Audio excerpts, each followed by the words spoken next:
YCP హయాంలో జగన్మోహన్ రెడ్డి పరిపాలనలో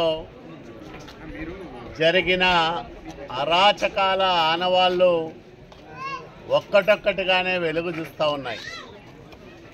ఈ రాష్ట్రంలో సహజ సంపదలను యథేచ్ఛగా వైసీపీ నాయకులు జగన్మోహన్ రెడ్డి నాయకత్వంలో కొల్లగొట్టారు. దాదాపు 1,20,000 కోట్ల రూపాయల ఖనిజ సంపదను దోచుకున్నారనేది ఒక లెక్క, ఒక అంచనా. అలాగే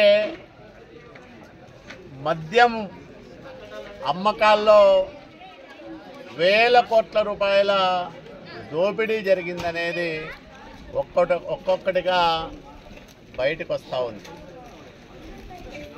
అంటే వనరులను వదలలేదు, ప్రభుత్వ ఆస్తులను వదిలిపెట్టలేదు. చివరికి విశ్వవ్యాప్తంగా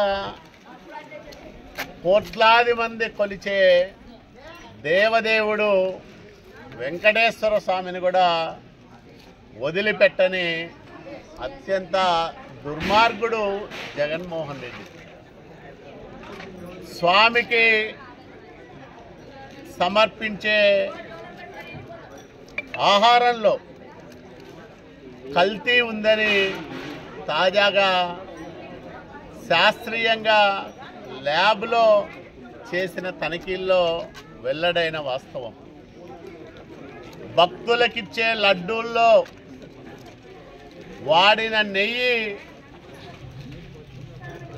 నాణ్యత లేకపోగా అత్యంత అపవిత్రమైన ఆహార వస్తువులు కల్తీ చేశారు నెయ్యి రూపంలో అని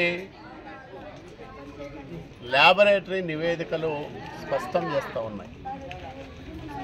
దేవుడంటే నమ్మకం లేదు, ప్రజలంటే బాధ్యత లేదు, రాష్ట్రం అంటే అంతకన్నా వాళ్లకు బాధ్యత లేదు.